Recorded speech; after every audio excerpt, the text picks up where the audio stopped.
Bonjour les loulous, c'est encore Madame Romée. Donc j'ai enfin trouvé comment faire pour filmer sur YouTube. Si vous êtes sur YouTube, c'est parce que vous y êtes avec vos parents, hein. Je vous rappelle que vous n'avez pas à aller sur YouTube tout seul. Alors aujourd'hui, je voudrais vous apprendre à conjuguer un verbe très particulier, encore un. La semaine dernière, vous avez conjugué le verbe aller, qui était un irrégulier et qui ne respectait absolument rien.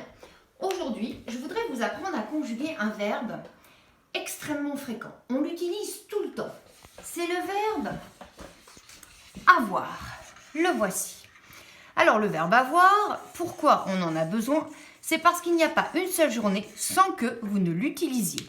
Parce qu'on dit avoir faim, avoir soif, avoir froid, avoir un frère, avoir des chats, avoir de la fièvre, avoir peur. Donc, il y a énormément de façons d'utiliser ce verbe avoir et je suis sûre que vous-même, vous pensez déjà à des petites phrases pour l'utiliser. Alors, ce verbe avoir, il ne fait pas partie des verbes en « et ». Et il est pourtant extrêmement fréquent, il faut le connaître. C'est un verbe qui finit par « war ». Donc, dans notre langage de classe, on sait que les verbes en « war » font partie d'un sac, le fameux sac à patates. Alors, dans ce sac à patates, on avait ensemble appris qu'on y mettait tous les verbes en ir, en war, en re, et qu'ils avaient tous les mêmes terminaisons. Avec je, c'était s, avec tu, c'était s, avec il, c'était t, avec nous, ons, avec vous, ez, et avec le sujet pluriel, nt. Alors ces verbes-là, contrairement au verbe er, eh bien eux, ils râpent leur terminaison. S, st, ons, ez, ent. Sauf que le verbe avoir, vous allez voir, n'en fait qu'à sa tête. Alors on va faire comme pour le verbe aller. Le verbe avoir, quand on le conjugue, eh bien, on va enlever le war. Et s'il se conjuguait comme tout le monde, on devrait écrire le pronom je, on devrait écrire la base, have, et puis on devrait mettre le fameux S de ce groupe-là. Sauf que jamais, au grand jamais, on ne dit je have un chien ou je have peur.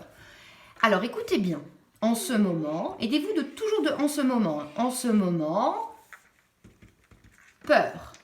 Je suis sûre que certains d'entre vous ont déjà trouvé. En ce moment, j'ai peur. C'est un J apostrophe et j'écris aïe, à savoir vraiment par cœur.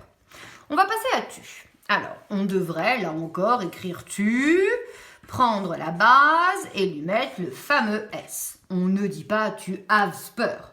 Par contre, on dit, écoutez bien, vous savez parler français bien avant que vous ne savez conjuguer.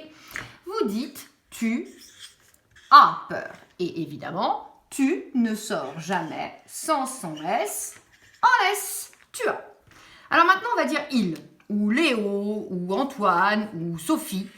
Il, si on écoutait les terminaisons du sac, on dirait ceci et on écrirait ceci. Évidemment, on ne dit pas il a peur.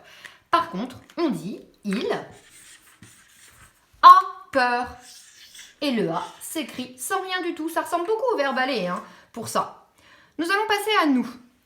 Alors, pour nous, on devrait écrire nous, on écrit la base et on écrit la terminaison. Et là, comme pour le verbe aller, nous avons se dit et s'écrit ainsi. Là, aucune difficulté. Pour vous, pareil, ça ressemble beaucoup au verbe aller.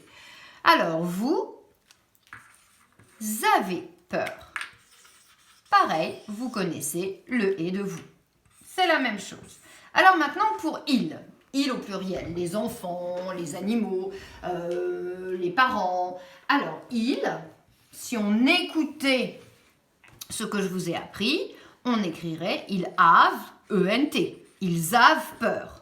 Évidemment, on ne dit pas ils have peur, mais on dit, écoutez bien ce que vous entendez, on dit ils ont peur.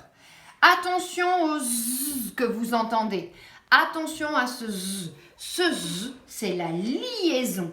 Ils ont s'écrit O et le fameux NT que vous maîtrisez maintenant.